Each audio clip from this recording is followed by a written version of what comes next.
Yesterday I had the opportunity to go out with the Capuchin friars out of Jamaica Plain in our Capuchin Mobile Ministry, which I've been assisting monthly.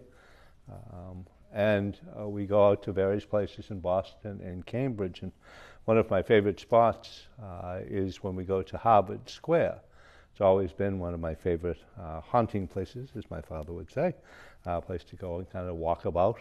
And I always get a kick out of one particular place, and it's on a second floor window.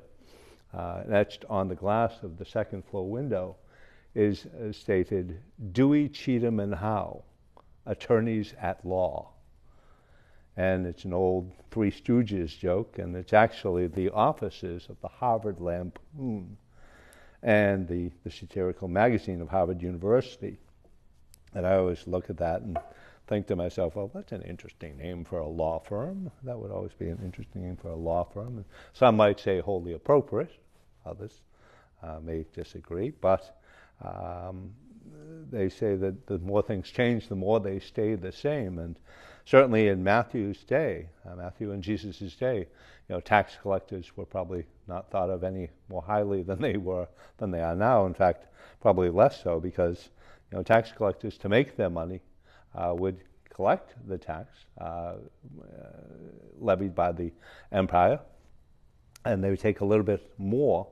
They'd add a little bit more, a surcharge, if you will, and that's how they got paid. And they were doing this to their own neighbors and family and friends, and so they were not thought of highly, and that's why they're lumped in with sinners.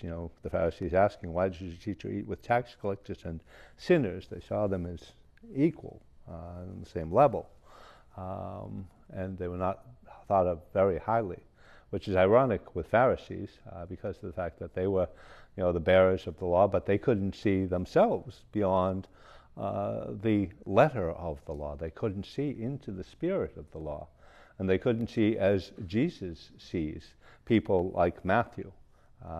He saw Matthew as more than just a tax collector, more than just an employee of the Roman Empire. He saw him for the man of faith that he was. He saw into his heart, and he saw the fact that Matthew, he was to call Matthew to this new life, and Matthew, for his part, responds immediately. The amazing thing is, I always find it amazing, probably because of the more circuitous route I had towards ministry and to ministry, taking mine in the Lord's time with it, but the immediacy with which Matthew responds to Jesus' invitation to follow him. It says right there in the gospel, he said to him, follow me, and he got up and followed him, left everything that he knew, left the security of his post, left the security of that position, left the comfort that the money would bring, into the unknown, into a place where he would be called himself, not only to evangelize with an apostolic zeal, but ultimately would be called to give his life, to be a martyr for the faith, which is why we wear the red vestments. He was martyred in Ethiopia, and as such, gave his life for the sake of the gospel. So powerful was his calling, did he feel his calling to be, that he was willing to lay down his life for it. And I wonder, oftentimes, are we so passionate? Are we so zealous in our pursuit of the Lord?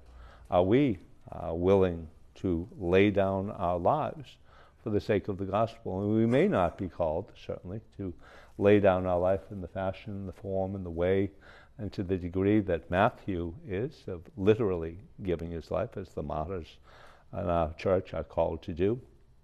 But we are called to live, at the very least, a white martyrdom, a martyrdom of self, a martyrdom of the ego, a martyrdom of our own desires, our own needs, our own wants, and to put those second to what it is that God wants for us and from us.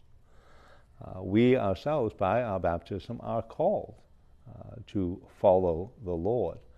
And we must have that same courage. And the only way that we can have that courage is to to trust that the Lord's plan for us is the one that we are called to live, that we are called to follow, that we are called to employ in our lives, and to have the courage to then go forth, to share the gospel, to live the gospel in word and in deed. Matthew did this beautifully and well, traveling far and wide to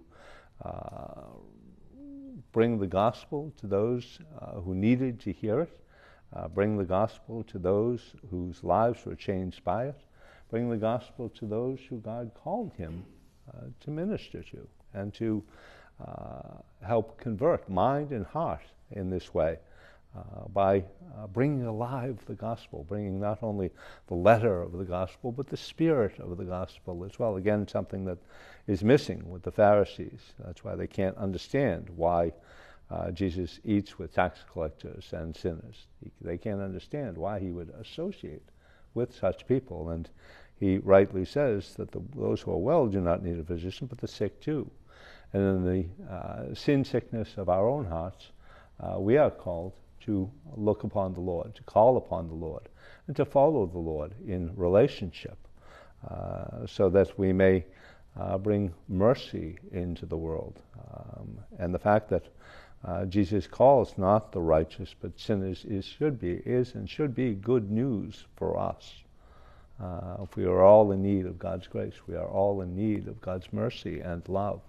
And like Matthew, we are all called to follow the Lord in everything that we do, in everything that we say, and in everything that we are, with our whole hearts, putting God before and above all else, so that he may bring a conversion of mind and heart to us, and we in turn may act as vessels through which God's grace can operate, like it did St. Matthew.